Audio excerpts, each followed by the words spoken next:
Hi guys, and welcome back to another episode of Rebuilding Stockport. Today on the page of Erik Thomsen Svenningsson. Someone said they wanted to see him, so I figured we'd start there today, and the birds are loud again. So yeah, last year he was somewhat of an unsung hero in the way that he just came into the team when we needed him most and put in some really solid performances, to be perfectly honest. His only experience playing before then was games for Telford and Oxford, both of which were in League 2, so to make a 3-division step up at the age of 19 at the time and perform as well as he did is utterly amazing, so fair play to him. He's unhappy at the moment because he wants to go on loan to Amiens for some reason. I don't know why that's so strange, but there you go. I do need him around though. And just looking at his record, like, he put in a 7.29 over 11 league appearances last year. That is unbelievable. 4 assists and a player of the match in only 11 appearances. And a lot of those were probably off the bench too, if I just actually have a look at this.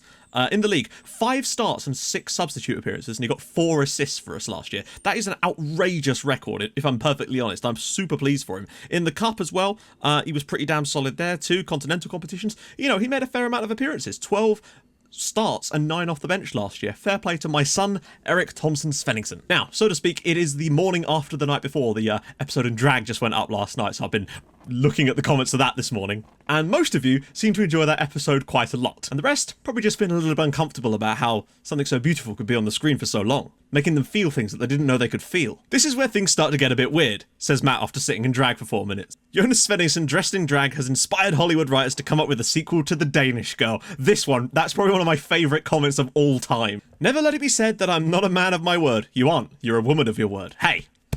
Christ on a bike, Paloma Faith is looking rough. LeMayo, that ending. Now, you see, some of you, most of you in fact, probably would have missed this, but sometimes on episodes, if I have little bloopers from the episode that I think are sort of funny enough, I will sometimes dump them on the end of the video after the final credits screen, just to see if anyone picks up on them, and I put a couple on the end of the transfer window. So yeah, I'm sure some of you got some Easter eggs out of that. There was a wasp in the room basically at 8 o'clock at night, and I somehow managed to bitch slap it while I was trying to get rid of it. Also, as usual, because I'm a numbskull, I forgot to ask about player rumours for the new lad, so do drop those in the comments. I'm always up for that, and chants too. Love a good chant. So, today we've got our first ever Champions League game against PAOK and, of course, Newcastle away in the Premier League. So, we've had a couple of games off camera, let's get into stuff. So, fresh off the back of that 3-0 victory against Bristol City, we finally turned on some quality and, more importantly, didn't concede every shot on target we conceded. So that was nice. Yeah, a 5-1 victory. Then again, we did still manage to concede at the 93rd minute, and it was an indirect free kick. So, you know, make of that what you will. But it was still a good performance. Staiku, apparently it's pronounced Staiku. I'm getting there. Liviu Staiku gave us the lead on 34 minutes. His 3rd goal of the year already. Now, just to give you an idea of how good he's been this year, 3 goals, he's now equalled the amount of goals that David Mello got in the entirety of last season playing in that same position. That is unreal. I think Staiku could be the BBM that we've been looking for this entire time. Abasolo grabbed 2 more goals. Kevin Wright finally got off the mark for us in this game, which was really nice, and Slowy picked one up too. Slowy and Staiku in the middle are really, really linking up nicely, but the fact that Kevin Wright scored was really nice. He also got his first goal for Scotland and then got another one later in that same game, and then in the following game he scored a hat-trick, so he's now got 5 goals in 4 appearances for the national team too. Kevin Wright is in good form. He is the right man for us. But yeah, a 5-1 win, very, very comfortable. This is what I like to see. Taffet Schurfer even put in a really good performance. I also have made some changes to the tactic based on what people were saying and some little things I noticed from games, so we'll talk about that in a minute, and I think that's really helped in this game. But more so than that was us winning at Anfield. We went and did it. Jamie Lane scored both the goals in this match, which was really nice, but as you can see, Bastard went and missed another penalty. Now, this is the thing, right? We need to talk about this, because to me, in my heart of hearts, I cannot understand how he could have missed all 3 penalties he's played this year. He has 13 penalty taking, which is the best on our team, firstly. And it's reasonably good. He also has 15 finishing and 15 composure. To me, the fact that he's missed 3 penalties in a row is an absolute anomaly. And yeah, also Liverpool missed a penalty in this game too. They also got Arthur sent off in this match. And he got sent off, I think, more than once for them last year too. He's a dirty bugger. But we did get the win in the end, and it could have been a hat-trick for Jamie Lane had it not been for him missing the penalty, but it's very frustrating to see that. Bear in mind, I think the average penalty is scored 78% of the time, which means in theory out of 10 penalties you should be scoring between 7 and 8 of them, and the fact that we've already missed 3 this season, and I'm going to keep him on him because I want to see how far this goes, because there's no reason to me why he should be missing penalties, certainly not at that rate, so I'm hoping it's just a complete blip, but we'll see, and that's why I want to keep him on it so we actually get some statistics on it. But luckily it didn't matter. It would have been nice though for him to get the clean sheet. Liverpool struggling this year. They committed a lot of fouls in this game too. And all of that leaves us sitting second in the league. We're behind Man United by 1 point, but that plus 12 goal difference is a sight to behold, it's fair to say. Sitting in a nice comfy position. Everybody's kind of up there, except Liverpool, who are right down in 13th at the moment, struggling, as are Huddersfield, surprisingly, considering how good they were last year. So yeah, Chelsea haven't started amazingly though. And because we're spreading the goals around so much, we have no players on here at all, other than El Trebofa, who's already got 4 yellow cards. So definitely going to need a DM in January. And apparently the FFP thing is completely glitched to hell, and it doesn't take into account all sorts of things. So we should be fine as long as we keep our wage spending under the amount it says overall. So we should be okay, and I should be able to pick up someone in January to go for backup Bofa. One final thing is I have let Craig Palmer go out on loan again, mainly because I just didn't think that with the likes of Greg Stubbs and Kevin Wright and Joseph Bajsa and Gaddis, I wasn't sure he was going to get much game time, and I really do want him to be playing, particularly as he's got a new contract too. So I've signed him on a new 5-year deal because I'm determined to make something of Craig Palmer, but I felt like he needed football, and going out on loan to Fenerbahce for the season, to me, he's going to be playing at a higher level, which should, to me, help him out. And if he can cut it in Turkey, then this guy really has got something. So we're away in Greece, no worries. I feel like we should be able to win this game fairly comfortably, but you never know with this lot.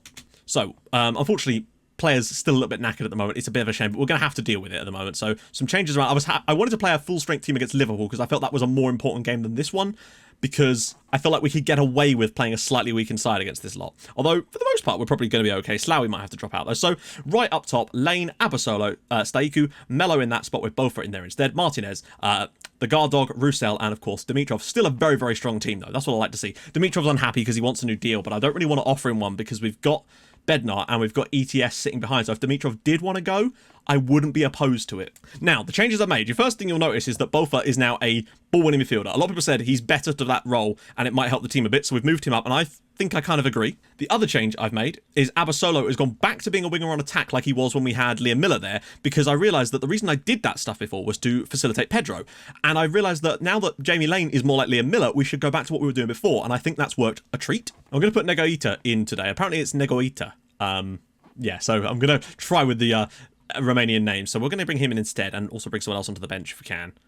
Maybe John Okoro. So that's our team. We're going to go with, on the bench, Okoro, Makengo, Hume, Bajsa, ETS, Akwebu, and Greggy Stubbs. Gone back to Wright into the team since he's done so well for Scotland. I want to give him a chance since Greg Stubbs, he just didn't quite do it, but I will keep rotating until we find someone that works. This PAOK team actually has some good players. Look, Paca Alcacer, they've got Eric Bailly, they've got Tim Fosu-Mensah. Is that Vashon Barisha? Valon Barisha. Hakon Çalhanoğlu.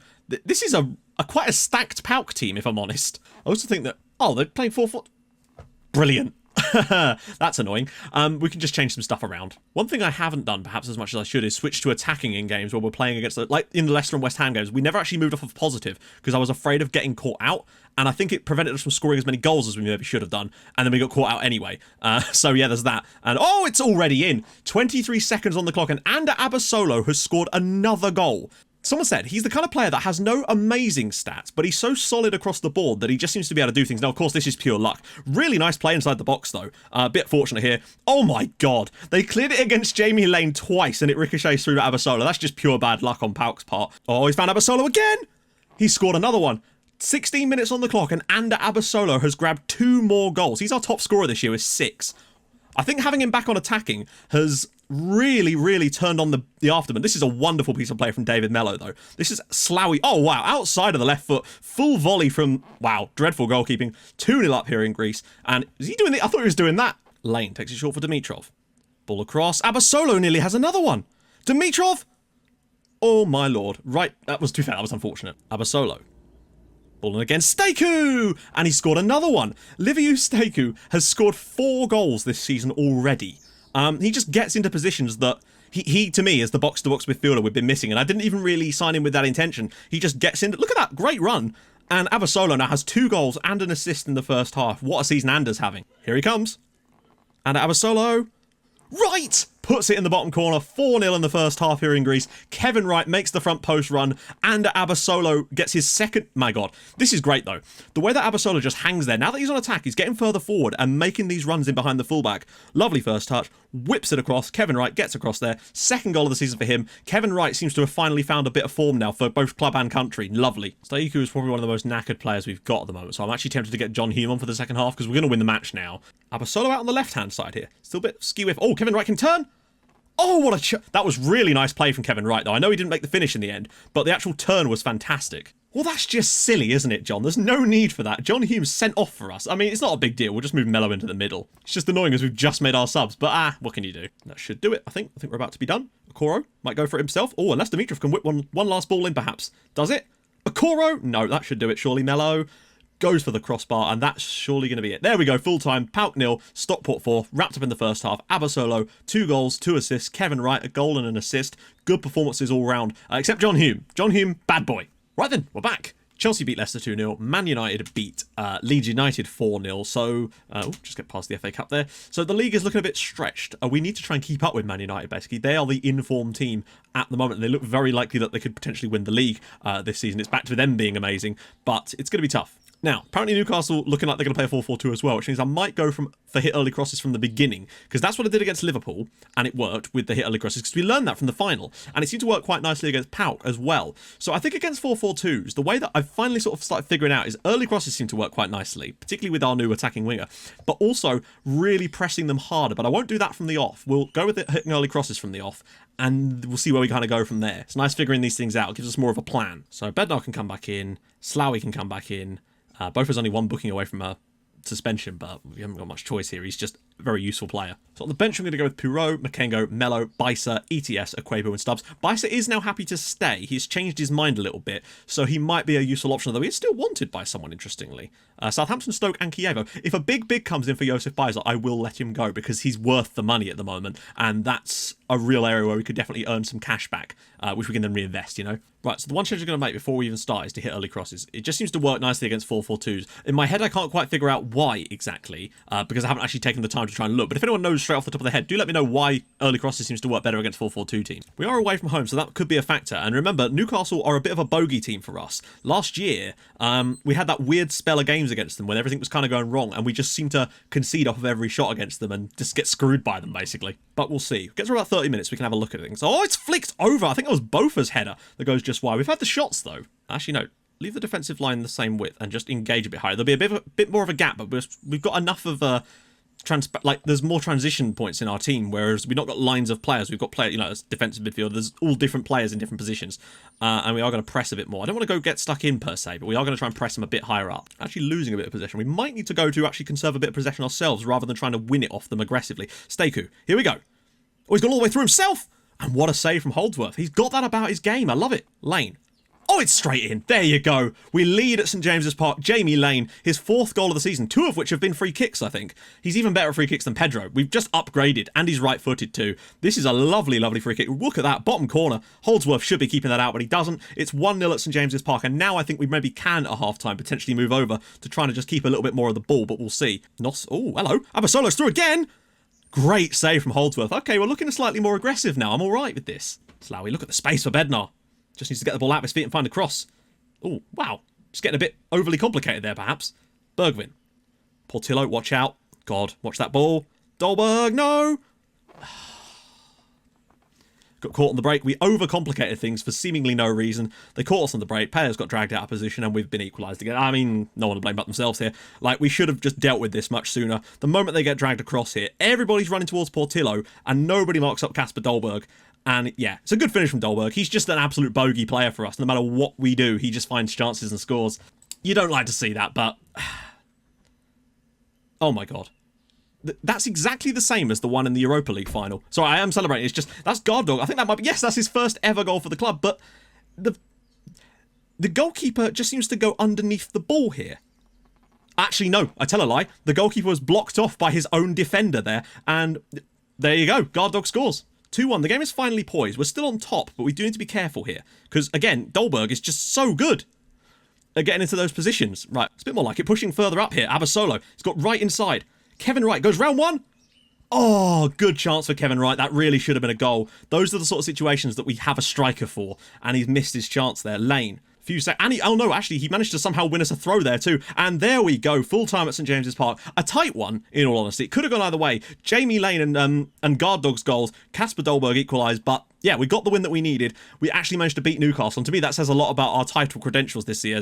Somehow Kasper Dolberg man of the match despite being on the losing team. But there you go. I would have given it to someone like, Jamie Lane, but there you go. We've got the win. So there we go. After 7 matches, we are 1 point off the top, 17 points on the board. We're looking pretty damn good at the moment. Everton, Chelsea up there as well.